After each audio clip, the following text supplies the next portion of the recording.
Grabe ang kalabaw ni Kabiyahing Nalon. Payat na nabili niya. Kaya hindi pinadala ni Kabiyahing Roger sa Katayan. Pero ngayon, tingnan nyo, tumaba na. Almost 10 days din na pinatining ni Nalon. Tingnan natin. Ay, kagaganda ng kalabaw. Ito ba yung payat mo? Uy, ano to? Nakainom na maraming tubig? Hindi naman. Kumain lang siya? Mukhang busog.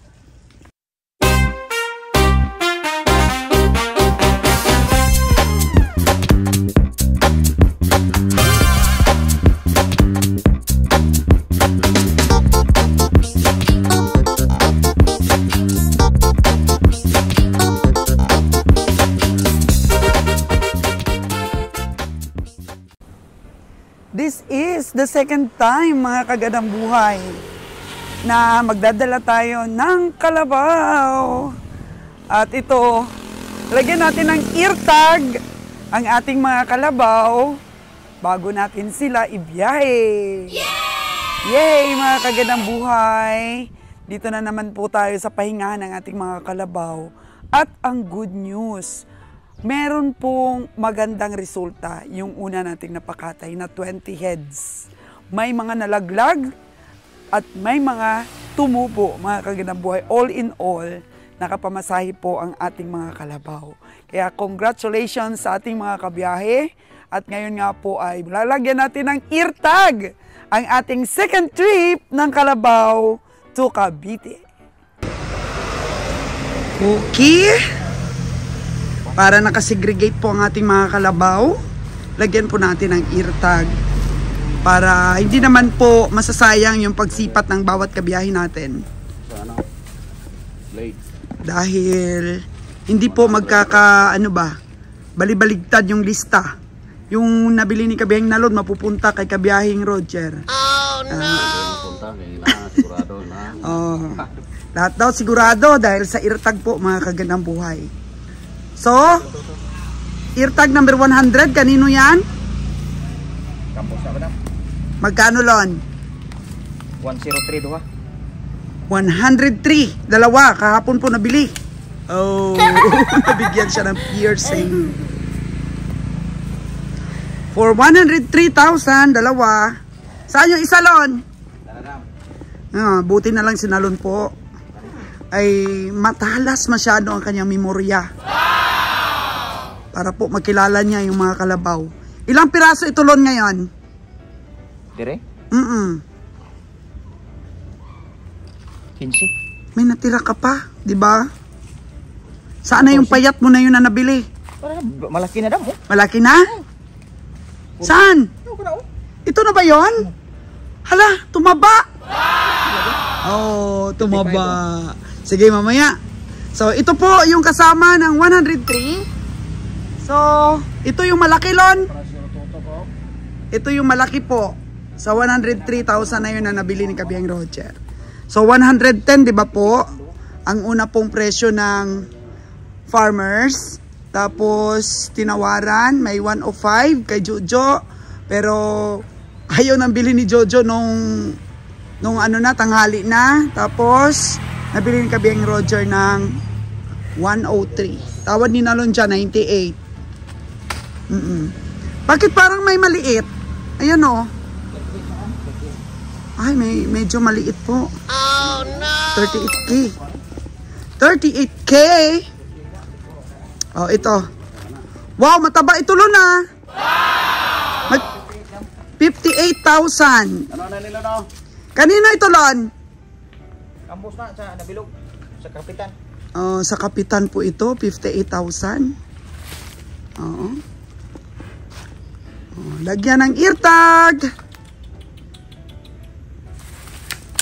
Oh, dalawa sila ni Nalon yan.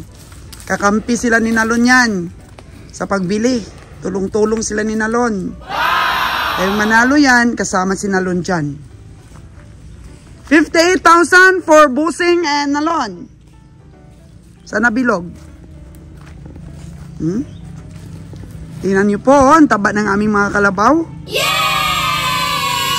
Tapos, merong nabili si Kabiyahing Nalon. Nung nakaraan po yun, hindi dinala kasi nga payat. Pero mamaya po tutukan natin, lumaki ang payat ni Nalon. 46K? 46K ni kabiyahe. 002. 46K. Tapos ito po 38. Kanino yung 38, Tatulon? Sa'yo? Kay kabiyahing Nalon po ito. Ito 38 din. Okay. Ito, dala-dala ni Nalon. Nasa 38K din. Ako ng 38. Uy, Gumaya. pareho lang sila. Pareho lang sila. Para sa 38K.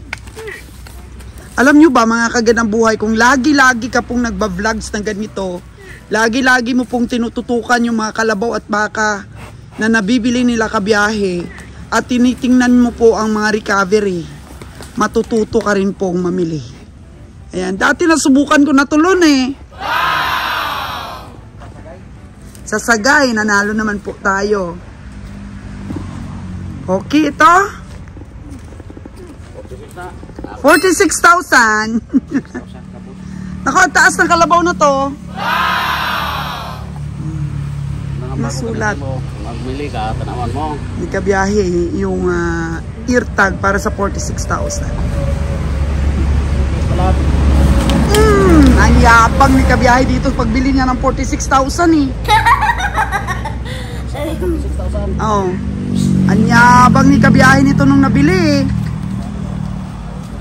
Lalaking kalabaw po para sa 46,000. Nako, magsusungay na naman tong dalawa na to. Oh, no. Si 38K at saka si 58. Puro pa naman kayo 8-8. Yun po ang hirap pagka hindi mo po napansin. No, nung nakaraan, nakita ninyo, nagsungayan sila. Oh, no. Ah, 36? 46 ito. At saka ito po, 46. Para makumpara mo kung gaano, sabi mo, mahal. Mahal. O, saan ba yung una mong nabili dito na 46? Yun. Tapos ito yung pinakahuling 46. Yan. Ito nainis sa akin si Kabeng Roger kasi sinabi ko, mahal itong 46 mo. Bilugan ang puwet kabiyahe. Bilugan ang puwet. Oh. Dalawang 46 po mga kagandang buhay. Bilugan ang puwet oh. Talagang gustong gusto ito ng taga Maynila. 41,000. Sinong bumili? Uy! Kabiyahe! Oh. Parang malaki pa yung 38,000 ni Nalon. Oh no! Ano bang klase ang 41 mo na yan?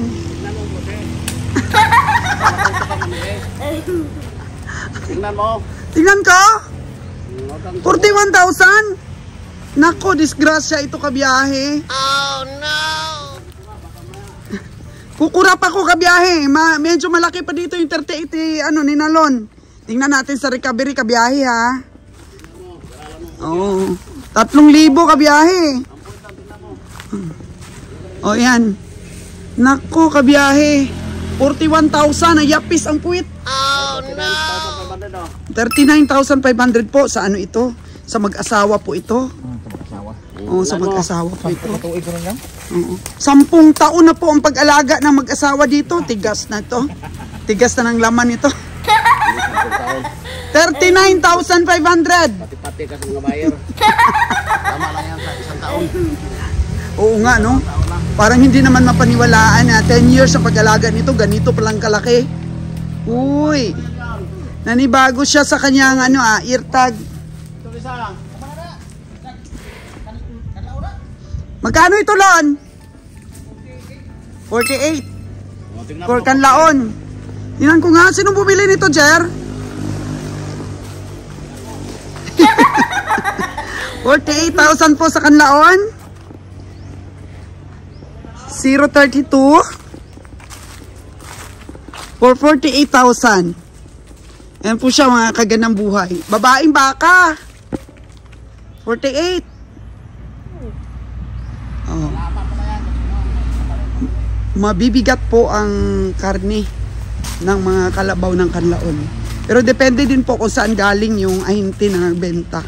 Pero if around Kanlaon, maganda po. Kasi malapit sa bulkan, malamig po ang klima.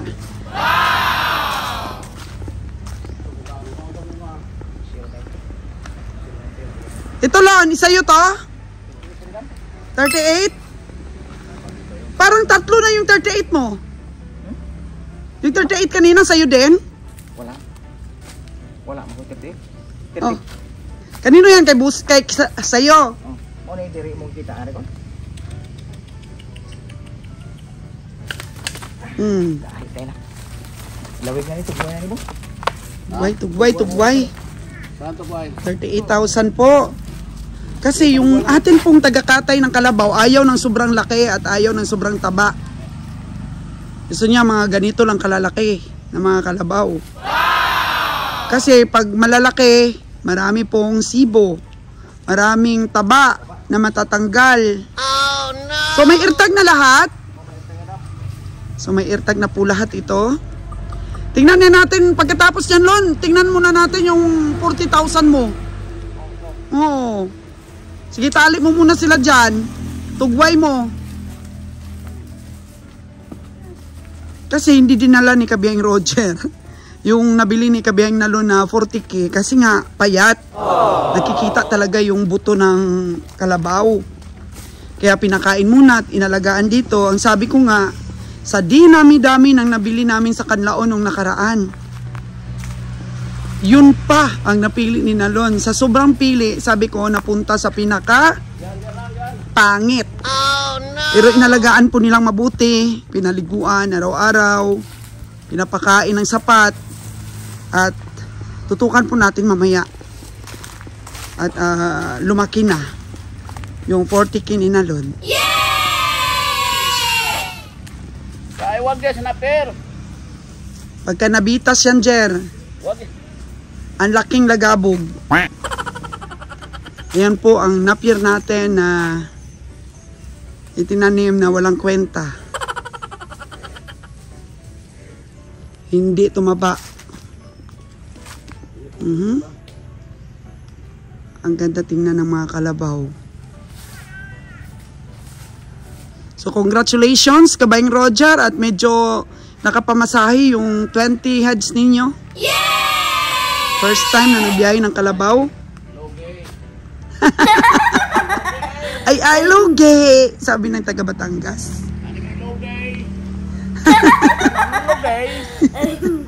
Congrats ka biyahe ha.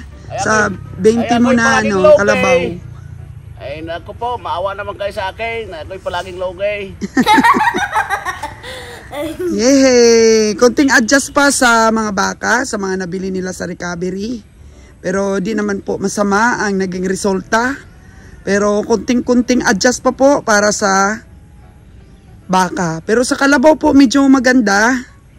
Maganda ang kanilang recovery. So tumubo po sila. Hello, gay. Palakpakan natin ang Team Kabiyahe. Nanalo sila sa kalabaw. Palakpakan natin ang Team Logay. Hindi Team Logi. Team Barat. Ay, ako hindi barat. Ay, ako'y nakakabili pa naman. Ako hindi barat. Ako'y marunong. Pag yung tao ay gustong-gusto nga ako'y bibili, yung nagsasabing ako'y barat ay yung hindi naman marunong tumingin sa karne. At yung wala namang kalabaw yun ang nagsasabing barat. Kasi natin sa karne ngayon, ito sa Negros, ito si 20. Ay ngayon to si 20, bilihan namin ng karne. Adjust kasi. Yung magkano kikitain po namin yan? Kailangan adjust talaga for those weight. Saan mo tinali? Ay, kagaganda ng kalabaw. Ito ba yung payat mo? Uy. Ano to? Nakainom na maraming tubig? Hindi naman. Kumain lang siya? Mukhang busog. Yan ay namalay. Sa sunod, huwag nang bibili ng malay. Ay, binusog mo laang. Ay, yung mga malay. malalaki. Bilhin namin sa sunod, puro malalaki. Okay, mulalaki na. Bawal na ang payat ha. Bawal na. Bawal na ang payat sa sunod. Kasi tatlo Yan.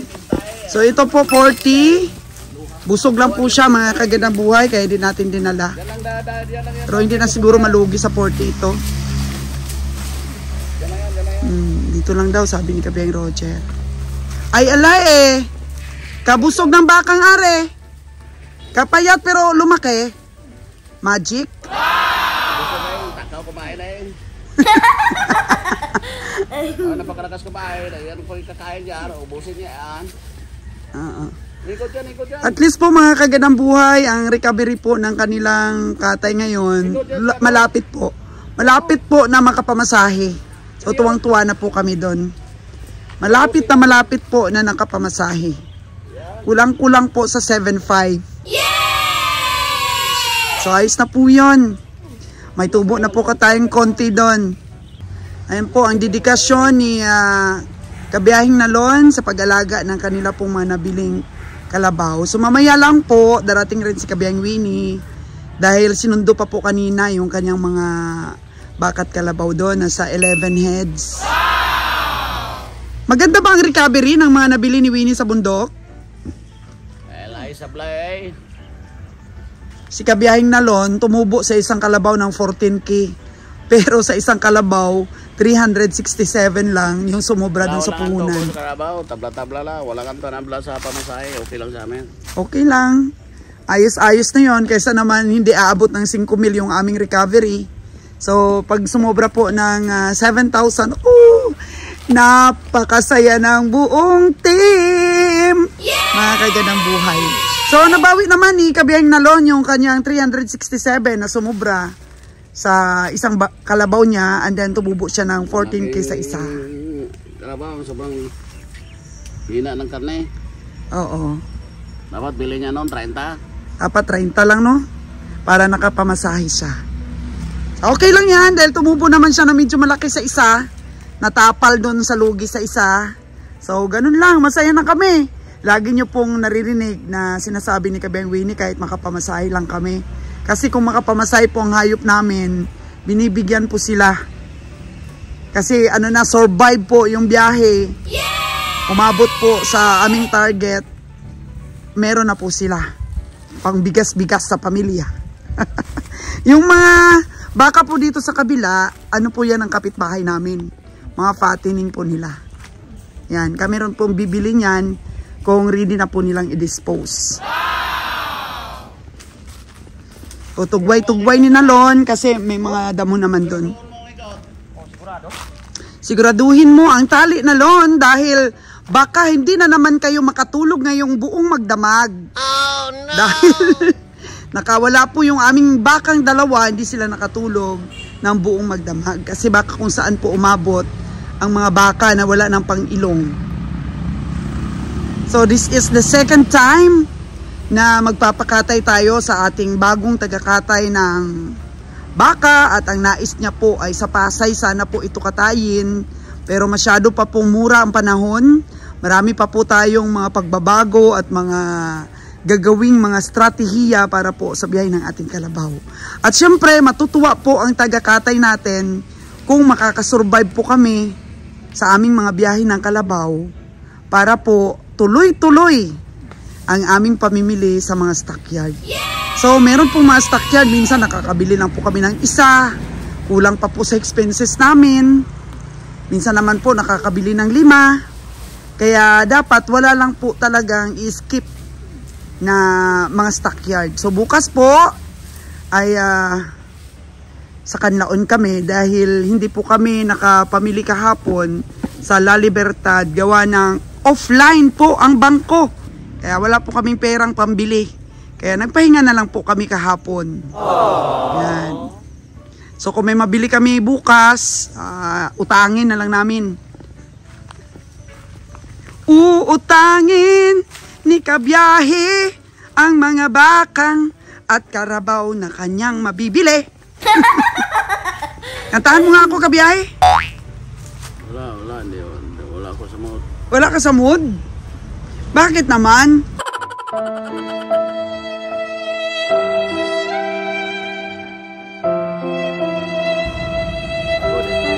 Pagod si kabiyahe.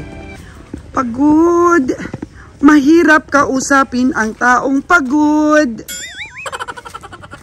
Maraming makakain, oh. May mga kangkong-kangkong dyan, oh. Dito mo lang itali sa may saging, oh. Ay! Ipasungay daw. Ano ba yan?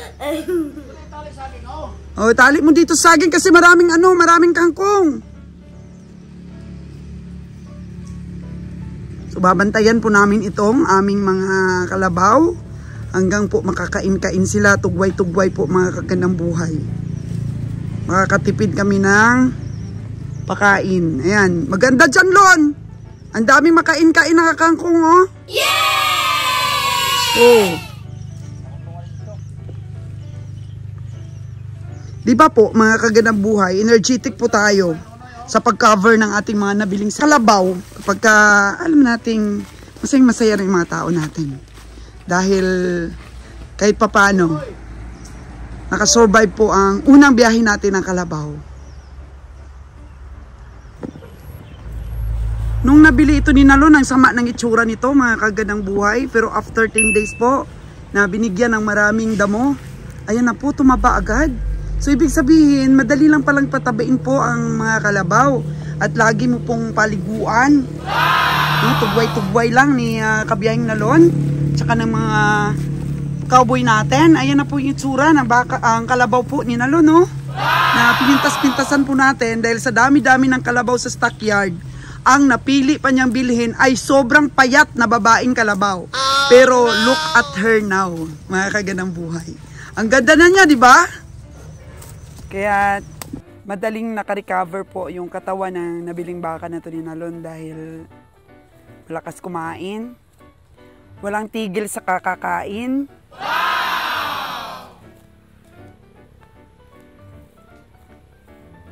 Ang nagustuhan ko lang po talaga sa kalabaw, hindi na po kami nagpi-feeds.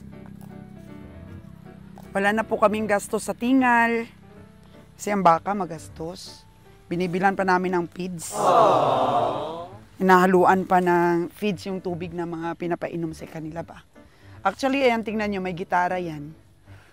Yung mga ribs niya makikita. Pero hindi na siya kasing sama tingnan. Nung una ko siyang nakita po doon sa Canlaon Livestock Auction Market. Payat na payat po siya nung una ko siyang nakita. Kaya sabi ko kay Nalon, that time kasi walang nabili si Nalon. Tapos ito lang yung nabili niya, yung payat na kalabaw. Tapos sabi ko, in all the carabaos na dinisplay dito sa Canlaon, ang napili mo pa, payat. Oh no! Kaya sabi ko, naku Nalon, ano ba yan? So hindi natin madadala yan sa taga-katay natin. First time na magdadala tayo ng kalabaw sa kanya, tapos may payat pa. Kaya sabi ni Kabeng Roger, sige, wag nang dalhin. 20 na lang muna yung dalhin natin. Kaya iniwan po itong kalabaw ni Nalon. Tsaka ito na po ang kanyang itsura. Mabilis kumain, no? Tsaka malakas. Wow! Kaya sa kalabaw pala, maganda din palang i-fattening ito. Dahil ano lang, tugway-tugway mo lang. Walang ano ba? Walang feeds. Mas makatipid pala tayo sa kalabaw. Oo. Kaya perfect po talaga na makuha natin yung 5 hectares na yun na ino-offer po sa atin ng ating taga-katay. Dami daw damo dun eh. Oo, tsaka pwede pa daw tayong mangisda dun. Oo. Anito lang. Hanggang dun pa oh. Oo. Walang tanim na palay. Yung mga natpier natin po, mga kagandang buhay, nakakahiya pong i-ano sa inyo, i-vlogs. Walang kwenta po yung pagtatanim natin, no? Kaya araruhin na lang ito, ulit. Kasi di pala tumutubo yung napier talaga kung tinutubigan yung area. Kaya sabi ni Kabeng Roger, paararon niya na lang ito. Tamnan na lang daw ulit ng palay. Kaya ang ganda, positive na positive po ang pamimili namin ngayon. Yay! Kaya ito na rin siguro yung bunga ng ating pagtsatsaga. Kasi sinubukan natin yung kalabaw, tapos iniwan natin yung baka.